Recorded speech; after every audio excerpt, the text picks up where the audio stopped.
A step-by-step guide to voting on Election Day using a ballot paper on June 24, 2023 in Sierra Leone. Voting is a fundamental right and a crucial way to participate in the democratic process. On Election Day, millions of people around Sierra Leone exercise their right to vote, and one common method is through the use of a ballot paper.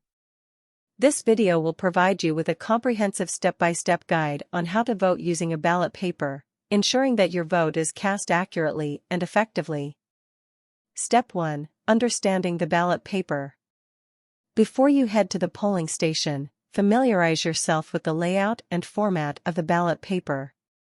Ballot papers can vary from one jurisdiction to another, so it's essential to understand how your specific ballot is structured. Typically, the ballot will list the candidates or parties and the offices they are running for. Step 2. Arriving at the polling station. Make sure you know the location of your designated polling station and bring a valid identification document. Upon arrival, join the queue and wait for your turn. Follow any instructions given by the election officials to ensure a smooth voting process. Step 3. Receiving the ballot paper. When it's your turn, an election official will provide you with a ballot paper.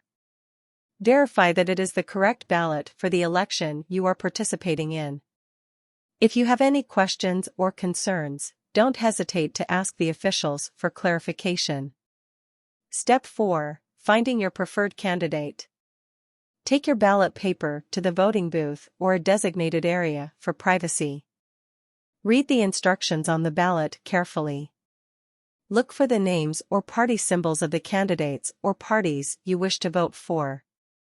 Note the office or position associated with each candidate to avoid confusion. Step 5. Marking your vote.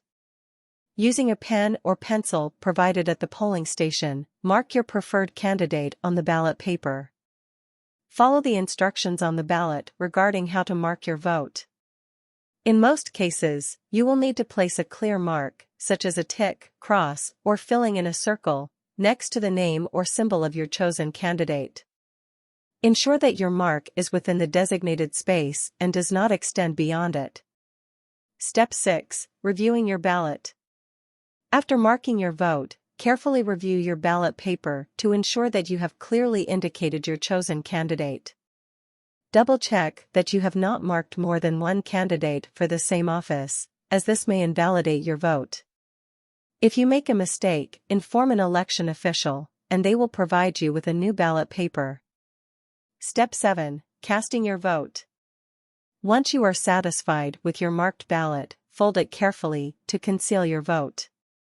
Return to the election official and deposit your ballot paper into the designated ballot box or container. Some polling stations may use electronic voting machines instead of physical ballot papers. In such cases, follow the instructions provided by the officials. Step 8. Obtaining an I voted sticker. As a token of participation, you may be given an I voted sticker or similar indication that you have cast your vote. It's entirely optional, but wearing the sticker can help encourage others to exercise their right to vote as well. Voting on Election Day using a ballot paper is a straightforward process when you follow the proper steps. By understanding the layout of the ballot, marking your vote accurately, and reviewing your choices, you can ensure that your voice is heard in the democratic process. Remember, every vote counts, and participating in elections helps shape the future of your community and country. Please share this video and subscribe to our YouTube channel Grow Sierra Leone.